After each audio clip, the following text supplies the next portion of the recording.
Well, I really don't even need this thing probably in here talking to y'all. I see we got a few Baptists back here. There's 5 people in here, they all in the back. All right, what you guys want to talk about? I know you got some questions. Y'all probably got questions I couldn't even think of. Well, here, we're going to sit here and talk Christian. Then you can go jump. He keep trying to get me to get another boat, and I was like, well, Daddy's got the best kind of boat he's paid for. Right now, the way things are shaking up, the weather and this and that, what's your expectations for the Classic? What will it take to win the Classic? Maybe what takes to win. You got somebody that's good at a pattern that's not normal that early in the year, anything. Yeah. Well, you know, the one thing about a Classic, if people don't understand, it makes it really, really tough to win. Because you got 50-something of the best fishermen in the world that are there. No matter if it's their first or their 51st Classic, they're going to be, I don't think they're going to. The Classic is no points.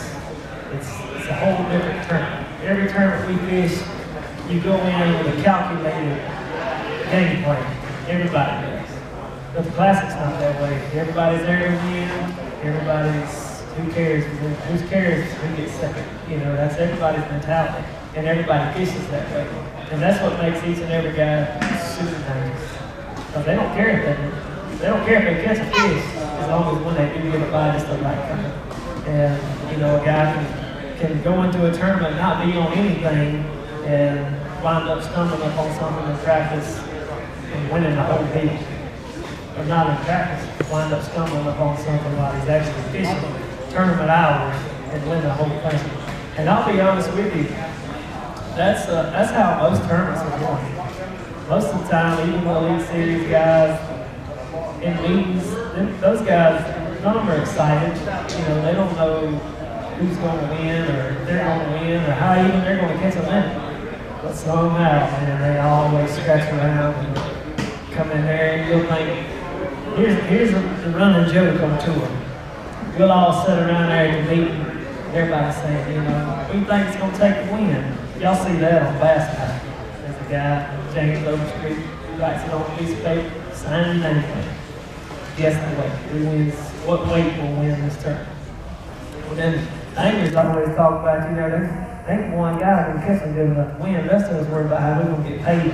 So we talk about how much it's going to take to get a check, which is 50th place.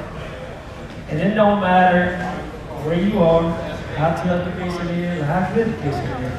Whoever says, whether it be 10 pounds or 20 pounds or whatever, you can add about 3 pounds to that every single time. That's just how good these guys are. They find fish on the fly. Fishing on the fly. That's how everybody rolls. I mean, go out there and practice and get 2 bites, and then come in first day of tournament have 20 times. It's amazing. That makes you stand back and say, well, I talked to him with me last night. He said he wanted to catch it up. They said it was flat out live. No, he didn't. They are just that good. Me and Mark was just talking about this, standing over there propped up against that boat. I mean, every guy in the Elite Series is catching. And every guy is a threat. Every single one of them. You were talking about, some guys were asking questions about pressured water. You can take our 100-some-odd boats, group of guys, to any lake in the country. I'm talking about a lake nobody's ever heard of. You know, just chock full of fish. You turn them loose on it for about a week, watch what happens. It'll fish like the old lake back home, they get tough real quick. Fish get in tune very fast to what people are doing. Any type of fishing pressure, especially if it's 100 of the best anglers in the world on one body of water. Fish get finicky real quick. That's why you always see Eric Martins do the spinning rod. You know, he's just downsized and down it out. He's got something that works for him. It's a whole different animal when you get out there. Like I said, when I started, man, after the first event, I was scratching my head wondering, what have I done got myself into? You know, spend all this money, come out here and just totally miss the boat. And these days, totally missing the boat back in the day, that meant, you know, you just missed it. You didn't catch nothing. You know, nowadays, missing the boat, you got to catch 15 pounds a day, not even like a check. And that's just how competitive and tough and good these guys are. And it's for that reason, just because they have so much time on the water. They all have something that works for them. They're super versatile. And they can catch them doing anything that you've ever thought of. And a lot of stuff they got that you never even heard about. There's a lot of stuff in some guys' arsenal that nobody's ever seen before. Still, to this day. And they won't show you until the time arises to, you know, win like a big tournament. They hide it. They don't want to. You got secrets? I got them. I ain't telling you. What makes them secrets then? Everybody's got them. You know, and I was back there listening to Mark's seminar. I just like to hear him stories. I sat down and listened to him all the time. But he was talking about simple things. Y'all were talking about pressure water. He was talking about just simple things you can do with a certain bait to trigger a bite. A lot of that stuff that he was talking about comes accidentally most of the time. But you being aware of what's going on and how that happened, you know, you put that in your back pocket, use it down the road. It's like, you know, you get a spinnerbait home on limb and snatch it. Catch up to it, the fish has got it. That type of stuff is what you really need to pay attention to. Let's go back to, like, let's say your first year on the tour. What was it like pulling up to a spot that you thought, oh, you just knew you was going to go catch a fish? And then you see that nice big old 21-foot foot nitro sitting there, and the guy with KVD on his hat, and he's sitting in a spot that you just knew you was going to win a tournament on, or you go to another spot and there's that guy with the bright black and yellow boat, Starstruck. ski grease, and he's sitting on your other spot. And what's it like going to those spots that you think you got a main spot or a backup spot, and you see these guys have been doing it for 15 years longer than you, and how do you switch plans up? He's asking about, you know, first year on tour, you pull up to a place and where you're going to catch them, and there's KVD, Tommy Griffin, Brad, people that you idolize all your life. It is that way when you start, you kind of starstruck. Well, my first year on tour was tough. I mean, like, I'm a 23-year-old kid and ain't got no money, just kind of fishing on a whim, hoping to get a check and the next one so I can pay my next instant and make it back home, that type of deal. And it was a rough start, it really was. Like I said earlier, our first tournament was in Del Rio, Texas. I'm from South Carolina. The farthest I ever drove myself was Myrtle Beach. It's about 4 hours away. And then when we leave Del Rio, Texas, you drive into California. So I've seen the world my first year on tour, pulling a boat. You know, they didn't have a clue, man. So it was overwhelming, but you know, that's the thing about, that's how you find out for fishermen, you know, you to make it break it. It's a mentality that cannot be taught. It's a mentality that you gain just from being on the water. You can't learn it. But as far as your question about rolling up on a place to Kevin Van Dam sitting there, I've never, honestly, one time had a place I wanted to fish and Kevin Van Dam be sitting. Because me and him are fishing like that. You know, I mean, I do not fish that way. And I've been around Tommy Biffle and, you know, Eddie Brower and people like that. But, you know, some guys' styles just don't match at all and they never see each other on the water. There's guys on tour I've never even seen in practice. You know who you fish alike when you see them at every event. You'll see them at least one time there you'll see them fishing the same area as you do. But then there's some guys you just never see at all. And it's just because your style of fishing and what you're looking for. But yeah, you standing in the waiting line there in your first year, it's kind of starstruck. Actually, my first classic was on Lake Hart, 2008. First classic out of the gate, 2008, February, cold, rainy, wet, wind blowing, the conditions that I love. I was green as green could be. You know, you got cameras stuck in your face, everybody expects you to do good, you get home, local guy, home waters, and you know, you're still in the starstruck mode. You don't know how to handle all of that deal. And that's another thing that comes from bass fishing. You think these guys are good, and you think that, you know, all the conditions that they're faced with on the water, all the stuff that they have to deal with off the water too is another thing that goes. You got to deal with it here. And it's a total cycle to have a guy that can just totally block that out, get the job done, and it comes with experience. 2008, I was not ready for it. You know, 2015, I was ready for it, but I was prepared. But the mental side of fishing is not only your understanding of the game and the knowledge of fishing. It's the whole package deal. You know, how do you handle pressure? How do you handle when things ain't going right? You know, there's times on the water, every Elite Series angler knows and thinks that he can win every event he goes into. But come the time while you're practicing, you got to back up and punt. You know, hey, I can't win this event, but there's points on the line. You know, you can't have a 100th place finish because there's your whole season going down the drain right there. So there's a lot of things that we do that we don't like to do, but we have to survive. There's lakes that we go to, I hate them. Hope I never see them again. But I can promise you, if we go there, we'll be back again. Every time, it doesn't matter. No matter how good or how bad. Any more questions? Yes, ma'am.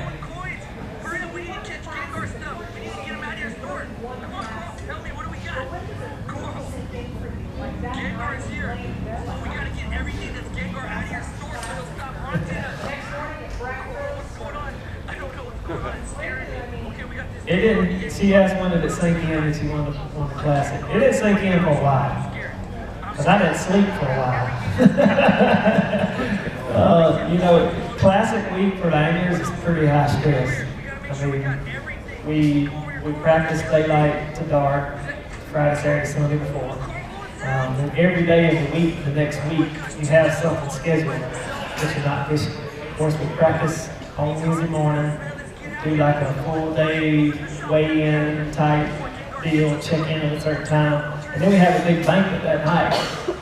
So we get up at 3 and go to bed. Some of them may not go to bed at 3, but you're up late, you know. Next morning, media day. You're up all day doing media deals. And then by Friday morning, you know, you're back up at 3 and you start the tournament deal. So you're so tired. And then winning, you know, when you get done, you come off stage, there's cameras in your face, you do interviews, and you got to go to champions shows. It's just a lot going on. And the first one for me, and I've told the story lots of times, you know, you stood there on that stage and you want to win a classic. And you stood there and heard the guy, you know, you heard their whole winning speech and all that stuff, and you're like, man, I want to do that one day. But you have no clue what he went through after that, you know, until you win one. But until you do it, you're not prepared for it. I mean, I'm a cool, calm, mellow guy. You know, nothing really bothers me. But for about 3 weeks there after the classic, I mean, I'd wake up at night having a panic attack. Seriously, just because there's so much going on. You want to make sure you get back to everybody. You want to make sure you do everything you're supposed to do, and it's a lot. And I did for about 3 or 4 weeks straight there. I did radio interviews from 7:30 in the morning to 11:30 p.m. that night, every day. So it was a life-changing experience, but everybody had to do it, you know. So now I want another one. See, now I'm in it, I'm prepared for it, I know what it is, I want 2 or 3 more. So 2 or 3 weeks later, it finally sank in what was going on. Now you're better prepared. That's right. Did you have a question? Okay, yes sir. How's Hartwell going to set up this year? Hartwell's going to be different. Everybody's going to catch them. It's high, it's been warm, they're going to be shallow, and it's full of fish. I got something for them. Everybody else has probably got something for them too, you know. But it's going to be a slugfest. I can tell you that now. It'll be an exciting one to watch. It's not going to be very fun to fish it, but it's going to be exciting to watch. It'll come down to the wire. There'll be a lot of big fish caught. It's going to go down to that one key moment, you get that big one on, whether you get it in or not, a bigger difference in the tournament. Because that's going to be the game changer. One fish. Oh, he'd already started. Sorry. Go ahead. When you practice for tournaments, are you swinging on everything that you can get bite on, or? Oh, that's a good question. I fish tournaments, crappie tournaments nationally and locally, and it's the same way. I mean, we're fishing. There's a lot more crappies in the lake, but we don't want to burn a hole either. Right. Yeah, he asked when we practice, we set the hook on everything that bites. I don't. I'm a firm believer. Depends on what I'm doing though. But I'm a firm believer. If you catch that fish today, you ain't gonna catch it again. Maybe next year. But that's the way I fish. I fish for most of the time. I fish for single fish. I don't fish for schools. Now I fish in an area that has, a lot of single fish in it, but they're not all right there in one cast getting fired up. I mean, when I pull up to a dock, I catch one. When I pull up to a blowdown, I catch one. Well, if you jerk on all those fish, they're done. And most of the time, the way I fish, and when I'm fishing that way, I know when I get bit, it's a big one. Or you can tell it's small. But in tough events, it's very, very important to shake fish off, because that 1-2 pounder may make a difference if you making 10 grand or 20 grand. So if you swing on him today, he's not going to bite tomorrow. Now, if you offshore cranking, that type of deal where it's every cast, man, you can catch them until you get tired of catching them in practice, because there's a million of them down there. It just depends on the situation. Top water, I don't even put a hook. Well, I've got hooks on them, but they're cut off on every top water bait I got. Back home, we had tournaments on Clark's Hill, and I know this sounds crazy, but we throw big pencil popper, super spooks, stuff like that, and you walk them hard from daylight to dark. I would fish from daylight to dark for 3 days during practice, and never once catch a fish. Watch them blow up on them, you see how big they are.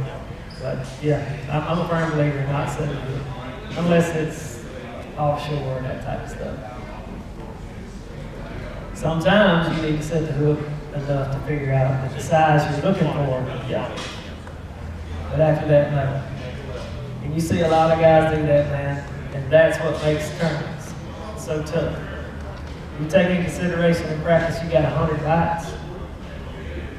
That's exaggerating. You take into consideration in practice, if you can get 100 bites a day, well, even though you're not swinging, everybody else is swinging. So by day 1, you can cut that down to 50.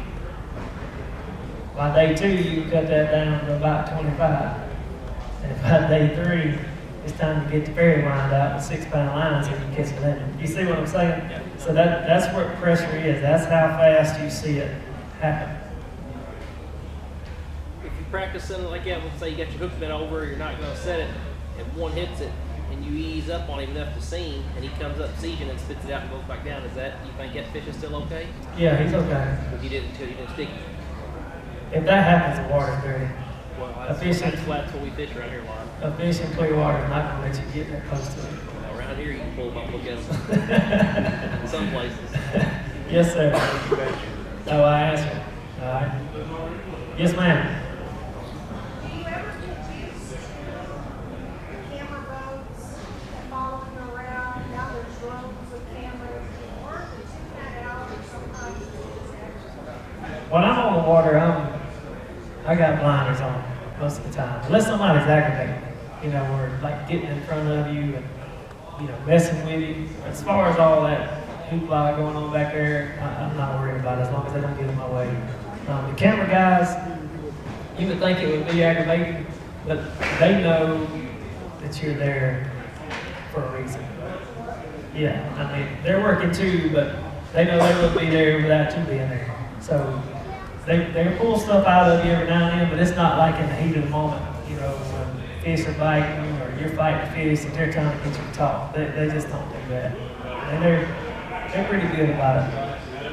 So it's not that bad. It's not as bad as you think it would be. Yeah, I remember my first time on camera, you you want them to like it, you know, because if you don't, if you're not good on camera, they're going to show you. So you kind of do whatever you do, and it really does take away from your deal. After the first, second time, you figure out that just do yourself. I mean, they're sitting there filming for 8 hours, and they're going to use about 20 seconds of it anyway. So they can get something out of that without you having to cater to them.